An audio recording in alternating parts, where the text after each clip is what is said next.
તો વિદ્યાર્થી મિત્રો આજે આપણે શીખીશું કે યામ સમતલમાં બિંદુઓનું નિરૂપણ કઈ રીતે કરી શકાય।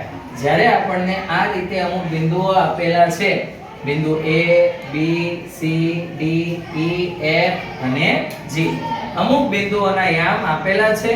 હવે આ બિંદુનું સ્થાન આ આલેખ પત્ર પર કઈ રીતે અંકિત કરી શકાય તે આપણે જાણીશું। ચલો, પહેલું બિંદુ છે 4, 2। તો અહીંયા x ની કિંમત 4 આપેલી છે, y ની કિંમત 2 આપેલી છે। તો બંને બિંદુઓ કે બંને યામને આપણે કઈ રીતે ભેગા કરી શકીએ? 4, 2, પહેલી કિંમત x યામ, બીજી y યામ।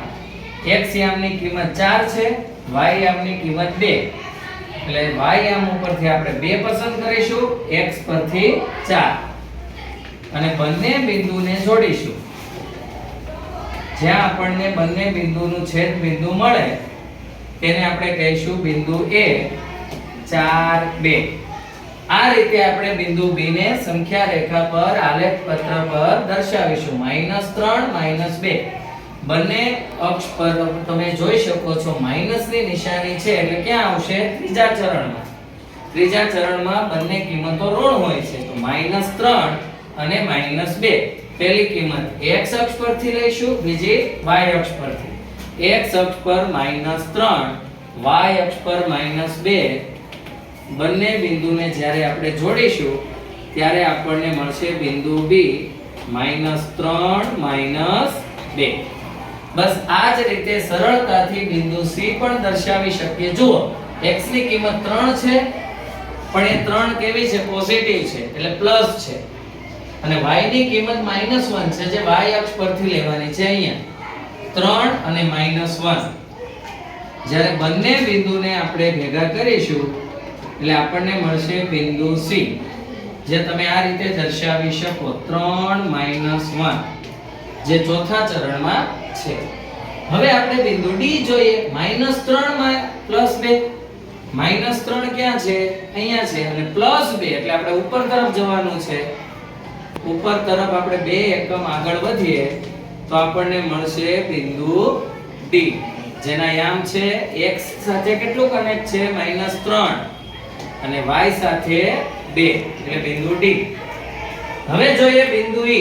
બિંદુ E ના યામ છે 0, 0, એનો મતલબ કે તે ઉગમ બિંદુ છે, જે બરોબર મધ્યમાં આવશે। આ આપણું ઉગમ બિંદુ E, જેના યામ છે 0, 0। F બિંદુ દર્શાવીએ। હવે F અને G માં ખાસ ધ્યાન રાખીશું, કોઈ એક મૂલ્ય 0 છે, અને જ્યારે બિંદુમાં કોઈ એક કિંમત 0 હોય તો તે કોઈ ચરણમાં નહીં આવે, પણ ફક્ત અક્ષ ઉપર આવે, ચરણ પર નહીં આવે, પણ આડી અથવા ઊભી રેખા પર જ આવે। F બિંદુ 0, 4, જો અહીંયા x ની કિંમત 0 છે, ફક્ત y ની કિંમત 4 છે, એટલે y ની કિંમત જ્યાં તમને +4 દેખાય ત્યાં આ બિંદુ આવશે, એટલે કે અહીંયા આવશે આપણું બિંદુ F, જેના યામ છે 0, 4। બસ એ જ રીતે G બિંદુ -3, 0, અહીંયા y યામ 0 છે, મતલબ બિંદુ ક્યાં હોવું જોઈએ? x ઉપર -3, x ઉપર -3, એટલે બિંદુ અહીંયા હશે, બિંદુ G। આ રીતે તમે કોઈ પણ બિંદુને આલેખ પત્ર પર દર્શાવી શકો। હંમેશા યાદ રાખજો, પહેલી કિંમત x અક્ષ પરથી પસંદ કરીશું, બીજી કિંમત y અક્ષ પરથી પસંદ કરીશું, બંનેને જોડીએ એટલે આપણને બિંદુનું સ્થાન મળશે। Thank you.